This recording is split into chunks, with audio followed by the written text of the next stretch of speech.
ये पकड़ो फाइल और मुझे ना अभी के अभी तलाक दो, समझे? तो ये तुम्हारा मंगलसूत्र। तो तुम जैसे नकारा पति के साथ रहने से अच्छा है कि मैं अकेली रह लूं, किसी काम धाम के तो हो नहीं, पिछले 7 महीने से घर में पड़े हुए हो, बीवी के पैसों पर पल रहे हो, तुम्हें शर्म नहीं आती है क्या? ये पकड़ो पेन और अभी के भी साइन करो। हनी मेरी बात। अबे हाथ हटा अपना, तू ना मुझे छुरी सकता समझा ना, घटिया इंसान, गरीब कहीं के, तुझे जरा सी भी शर्म नहीं आती है क्या? तू धरती पे बोझ है। अरे कोई आदमी अपनी बीवी के पैसों पलता है क्या? तुझे इतनी सी शर्म नहीं आती कि बाहर जाके कोई काम धंधा ढूंढ ले, घर में पड़े-पड़े फीकी रोटियां तोड़ता रहता है। अरे कोई और भी होगा उसको भी शर्म आ जाएगी, लेकिन तुझे तो शर्म आती ही नहीं है। देख मुझे तो तुझसे छुटकारा चाहिए, इन पे साइन कर और फटाफट से निकाल दे यहाँ से। एक आदमी का फर्ज होता है अपनी बीवी को अच्छे से रखना, उसको रानी बना के रखना, लेकिन तूने ना मुझे नौकरानी बना के रख दिया है। और पहली बात तो ये है कि तेरे पास एक गाड़ी तक नहीं है, और गाड़ी तो छोड़ो, हम तो किराए के मकान में रहते हैं। इतनी सी भी शर्म नहीं आती है कि अगर बीवी नौकरी कर रही है तो उसका काम है हाथ बंटवा दे, बाहर जाके नौकरी ढूंढ ले, 4 पैसे कमा करना है, लेकिन तुझसे तो इतना भी नहीं हो सकता।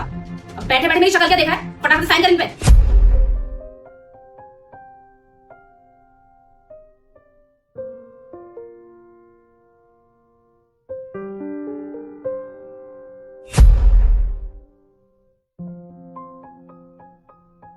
फाइनली अब ना मुझे तो छुटकारा मिल गया। अब तेरी शक्ल ना मुझे जिंदगी में कभी नहीं देखनी है, और आज से तेरा रास्ता अलग, मेरा रास्ता अलग। अरे तो जैसे घटिया इंसान के साथ रह गई ना, मैंने अपनी जिंदगी बर्बाद कर ली। अब तुझसे डिवोर्स लेने के बाद मैं किसी ऐसे इंसान के साथ रहूंगी जो बहुत अमीर होगा, मुझे रानी बना के रखेगा, तेरे नौकरानी बना के नहीं। जा रही हूं यहाँ से। तुम कंगाल समझ रही हो, गरीब समझ रही हो, जैसे तुम समझ रही हो कि उसके पास कुछ भी नहीं, ना गाड़ी, ना बंगला, ना पैसे।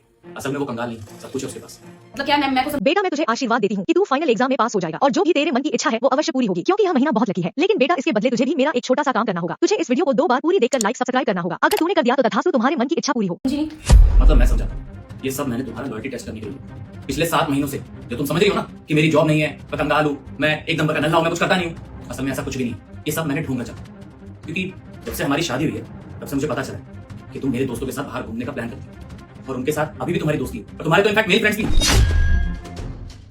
उनसे भी तुम्हारी बातचीत पूरी चलती है, प्लान्स करती है उनके साथ पार्टी करने। तो बस ये सब मुझे मेरे दोस्तों से पता चला, उन्होंने मुझे असिस्ट किया कि तुषार एक बार भाभी का टेस्ट ले, एक बार ये जान ले कि वो तेरे पैसों से प्यार करती है या फिर तुझसे प्यार करती है। और इनफैक्ट मेरे माँ बाप ने भी यही बोला कि बेटा जो बहू आई है वो बहुत ज्यादा मौत है, एक बार हमारे कहने से उसको परख, उसकी सच्चाई जान लो।